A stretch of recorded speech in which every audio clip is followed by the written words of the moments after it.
CGI Chandrachud.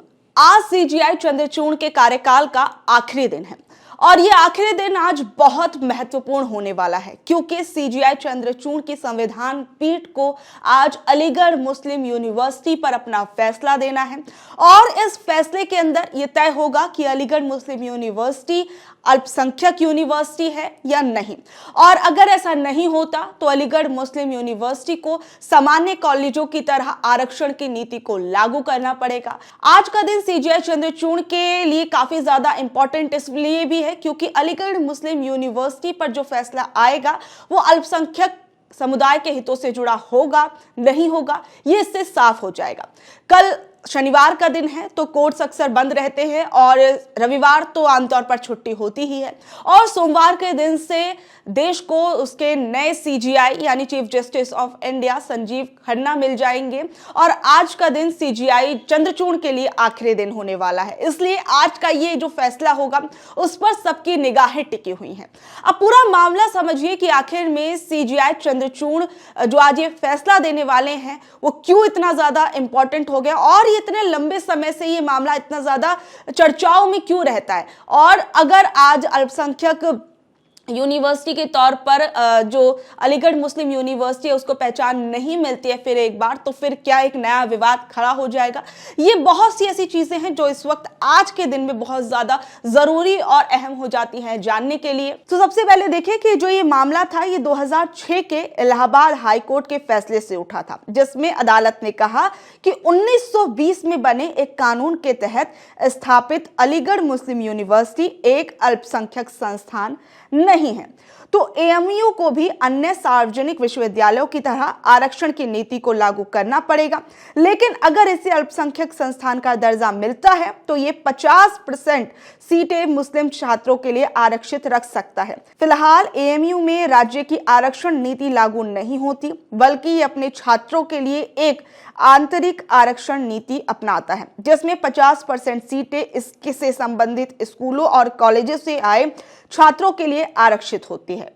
तो अब आप समझ सकते हैं कि किस तरीके से अलीगढ़ मुस्लिम यूनिवर्सिटी के मामले को किस तरीके से बहुत ही ज़्यादा आज अहम माना क्यों जा रहा है और 1920 से लेकर आज आप समझ सकते हैं कि ये मामला कितनी बार सुर्खियों में आया और किस तरीके से इस पर अलग अलग समय पर अलग अलग फैसले सुनाए गए और फिर आज का जो फैसला है और ज़्यादा अहम हो जाएगा। अब सबसे बड़ी चीज़ पहले आप ये भी जान लीजिए कि जो आज संविधान पीठ जो आज इस पर फैसला सुनाने वाली है उसका हिस्सा कौन कौन है। तो सबसे पहले ये भी जान लीजिए कि आज सीजीआई चंद्रचूड़ की जो ये संविधान पीठ है उसके अंदर संजीव खन्ना भी इसका एक अहम हिस्सा होंगे जो अब आप कह सकते हैं कि परसों से यानी 2 दिन बाद आप ये कह सकते हैं कि संजीव खन्ना देश के नए सीजीआई होंगे।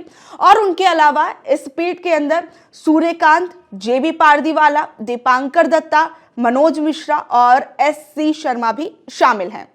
अब 1967 का एक फैसला था उस फैसले के अंदर ये बोला गया कि जो इस यूनिवर्सिटी के संस्थापक थे वो मुस्लिम नहीं थे इस वजह से इसे अल्पसंख्यक यूनिवर्सिटी जो है वो नहीं माना जा सकता। अब वो फैसला क्या था वो भी समझिए। 1967 में एस अजीज बादशाह बनाम यूनियन ऑफ इंडिया मामले में एक 5 जजों की संविधान पीठ ने कहा कि अलीगढ़ मुस्लिम यूनिवर्सिटी एक अल्पसंख्यक संस्थान नहीं है क्योंकि इसे मुस्लिम समुदायों ने ना तो स्थापित किया और ना ही इसका संचालन किया जो कि अल्पसंख्यक संस्थान के लिए जरूरी है। फिर उसके बाद 1981 का दौर आता है। फिर अलीगढ़ मुस्लिम यूनिवर्सिटी को लेकर कहा जाता है कि इसकी स्थापना मुस्लिमों ने ही की थी इसलिए उसी के रूल रेगुलेशंस के हिसाब से इस यूनिवर्सिटी के कायदे कानून चलाए जाएंगे। अब इस फैसले के अंदर अब ये संशोधन जो था उसके अंदर क्या कुछ था वो भी समझिए। 1981 में एएमयू एक्ट में संशोधन किया गया और कहा गया कि विश्वविद्यालय की स्थापना भारत के मुसलमानों ने की थी। 2005 में एएमयू ने खुद को अल्पसंख्यक संस्थान मानते हुए ग्रेजुएशन मेडिकल पाठ्यक्रमों में 50% सीटें मुस्लिम छात्रों के लिए आरक्षित कर दी थी जिसे इलाहाबाद हाई कोर्ट ने खारिज कर दिया। 2019 में सुप्रीम कोर्ट ने इस मामले को 7 जजों की पीठ के पास भेजा ताकि एस अजीज बादशाह बनाम यूनियन ऑफ इंडिया के फैसले पर पुनर्विचार किया जा सके। फिर केंद्र सरकार ने 2016 में इस मामले की अपील को वापस ले लिया था और अब एएमयू के अल्पसंख्यक दर्जे का विरोध किया जा रहा है। केंद्र का कहना है कि 1920 में स्थापित होने के बाद एएमयू ने अपना धार्मिक दर्जा छोड़ दिया था, तब से मुस्लिम समुदायों द्वारा संचालित नहीं है और याचिकाकर्ता का तर्क है कि अनुच्छेद 30 एक अल्पसंख्यकों को अपने प्रशासन का प्रबंधन चुनने का अधिकार देता है और उनके अल्पसंख्यक दर्जे पर कोई प्रभाव नहीं पड़ता है। तो अब आप समझ रहे हैं कि किस अनुच्छेद 30(1) की यहाँ पर किस तरीके से एक एग्जाम्पल दिया जा रहा है कि इसके तहत किस तरीके से हम जो है अपने अकॉर्डिंग ये चीजें चला सकते हैं एक अल्पसंख्यक यूनिवर्सिटी होने के नाते। लेकिन 1920 के फैसले से लेकर आप समझ सकते हैं कि ये फैसला कितनी बार इसके अंदर अलटा पलटा गया, क्या कुछ हुआ है। अब एक बार आप ये जो 30(1) की बात की जा रही है वो भी समझ लीजिए कि आखिर में वो कौन से अधिकार है जो इस 30(1) के तहत मिलते हैं। तो दरअसल देखिए कि भारत के संविधान का अनुच्छेद 30 अल्पसंख्यकों को उनके लिए महत्वपूर्ण अधिकार प्रदान करता है। यह अनुच्छेद कहता है कि अल्पसंख्यक समुदाय, चाहे वो किसी भी धर्म का हो, किसी भी भाषा पर आधारित हो, अपने शैक्षणिक संस्थानों को स्थापित करने और प्रबंधित करने का अधिकार रखता है। इस अनुच्छेद का उद्देश्य अल्पसंख्यकों को शैक्षणिक आवश्यकताओं को पूरा करना और उनकी सांस्कृतिक विरासत को संरक्षित करना है। यह अनुच्छेद अल्पसंख्यकों को अपनी भाषा, धर्म और संस्कृति को बचाने और बढ़ावा देने का अधिकार देता है। तो आपको पता होगा कि अभी हाल फिलहाल में किस तरीके से मदरसा एक्ट पर सीजीआई चंद्रचूड़ ने अपना फैसला सुनाया था और कहा था कि ये मदरसा एक्ट जो है वो बरकरार रहेगा। तो आप समझ सकते हैं कि एक बड़ी आबादी के हित से ये फैसला जुड़ा हुआ था और कह सकते हैं कि उत्तर प्रदेश की सरकार को भी इससे एक बड़ा झटका लगा था। और इस फैसले के अंदर ये कहा गया कि लगभग 17 लाख मदरसा स्टूडेंट जो हैं वो सरकारी स्कूलों में अब नहीं भेजे जाएंगे। सुप्रीम कोर्ट ने यूपी मदरसा एक्ट को बरकरार रखा, लेकिन पीजी रिसर्च सिलेबस तय करने पर रोक लगा दी। और ये जब फैसला आया तो अल्पसंख्यक समुदाय के हितों में इस फैसले को देखा गया और इसके बाद एक खुशी का माहौल जो है अल्पसंख्यक समुदायों के बीच में देखने को मिला था।